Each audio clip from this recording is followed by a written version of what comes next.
ಶಾಸ್ತ್ರದ ಪ್ರಕಾರ ಪೊರಕೆಗಳನ್ನು ಈ ದಿಕ್ಕಿನಲ್ಲಿ ಇಡುವುದರಿಂದ ಮತ್ತು ಪೊರಕೆಗಳನ್ನು ಈ ರೀತಿ ಉಪಯೋಗಿಸುವುದರಿಂದ ಹಣದ ಕೊರತೆ ಎಂದಿಗೂ ಬರುವುದಿಲ್ಲ. ಸಾಲದ ಸಮಸ್ಯೆ ಇದ್ದರೂ ಕೂಡ ನಿವಾರಣೆ ಆಗುವುದು ಖಚಿತ. ಇದು ಸತ್ಯ. ಪೊರಕೆಯನ್ನು ಯಾವ ರೀತಿ ಉಪಯೋಗಿಸಬೇಕು ಮತ್ತು ಯಾವ ದಿಕ್ಕಿನಲ್ಲಿ ಇಡಬೇಕು ಸಂಪೂರ್ಣ ಮಾಹಿತಿ ಇವತ್ತಿನ ವಿಡಿಯೋದಲ್ಲಿ ನಿಮಗೆ ತಿಳಿಸ್ಕೊಡ್ತೀನಿ. ನೀವಿನ್ನೂ ನಮ್ಮ ಅದೃಷ್ಟಧಾರೆ ಚಾನಲನ್ನು ಸಬ್ಸ್ಕ್ರೈಬ್ ಮಾಡಿಲ್ಲ ಅಂದರೆ ಮೊದಲು ಈ ಕೂಡಲೇ ಸಬ್ಸ್ಕ್ರೈಬ್ ಮಾಡಿ ಹಾಗೂ ನಿಮ್ಮ ಜೀವನದ ಯಾವುದೇ ಸಮಸ್ಯೆ ಇದ್ದರೂ ಶೇಷಗಿರಿ ಭಟ್ ಗುರುಗಳಿಗೆ ಒಂದು ಕರೆ ಮಾಡಿ ನಿಮ್ಮ ಎಲ್ಲ ಸಮಸ್ಯೆಗೂ ಶಾಶ್ವತ ಪರಿಹಾರವನ್ನು ಇವರಿಂದ ಕೇಳಿ ಪಡೆದುಕೊಳ್ಳಿ.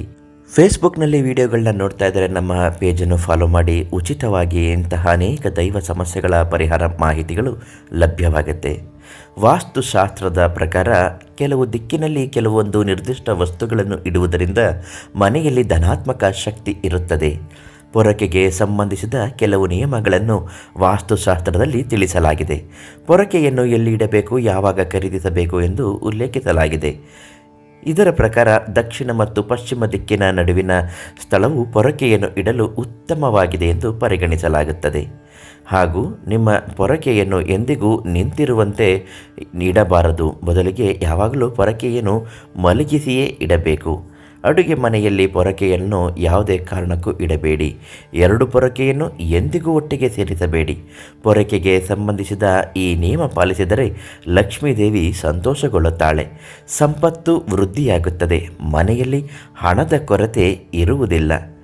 ನಿಮ್ಮ ಜೀವನದಲ್ಲಿ ಇಂತಹ ಸಮಸ್ಯೆಗಳು ಬಂದಾಗ ಯಾವುದೇ ಒಂದು ಕೊರತೆಗಳಿಂದ ಪರಿಹಾರ ಬೇಕು ಅನ್ನುವುದಾದರೆ ಮತ್ತು ಇನ್ಯಾವುದಾದರೂ ಸ್ತ್ರೀ ಪುರುಷ ವಶೀಕರಣಗಳು ಮಾಟಮಂತ್ರದಿಂದ ತೊಂದರೆಯಾಗುತ್ತಿದ್ದರೆ ಅಥವಾ ವಾಮಾಚಾರದಿಂದ ಮುಕ್ತಿ ಪಡೆದುಕೊಳ್ಳಬೇಕು ಅನ್ನುವುದಾದರೆ ನಿಮ್ಮ ಜೀವನದ ಯಾವುದೇ ಸಮಸ್ಯೆಗಳಿದ್ದರೂ ಕೂಡ ಶೀಘ್ರ ಮತ್ತು ಶಾಶ್ವತ ಪರಿಹಾರಕ್ಕಾಗಿ ಶೇಷಗಿರಿ ಭಟ್ ಗುರುಗಳಿಗೆ ಒಂದು ಕರೆ ಮಾಡಿ.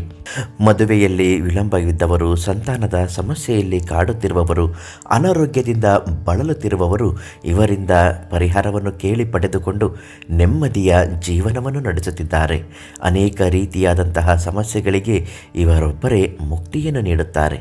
ನಿಮ್ಮ ಜೀವನದ ಯಾವುದಾದರೂ ತೊಂದರೆಗಳಿದ್ದರೂ ಕೂಡ ಶಾಶ್ವತ ಪರಿಹಾರಕ್ಕಾಗಿ ಹಿಂದೆ ಶೇಷಗಿರಿ ಭಟ್ ಗುರುಗಳಿಗೆ ಒಂದು ಕರೆ ಮಾಡಿ. ನಾಳೆ ಮತ್ತೊಂದು ದೈವ ಮತ್ತು ಸಮಸ್ಯೆ ಪರಿಹಾರ ಮಾಹಿತಿಯೊಂದಿಗೆ ಭೇಟಿ ಮಾಡ್ತೀನಿ. ವಿಡಿಯೋ ಇಷ್ಟ ಆಗಿದ್ದಲ್ಲಿ ಒಂದು ಲೈಕ್ ಮಾಡಿ, ನಿಮ್ಮ ಅನಿಸಿಕೆಗಳನ್ನು ಕಮೆಂಟಲ್ಲಿ ತಿಳಿಸಿ. ಧನ್ಯವಾದ.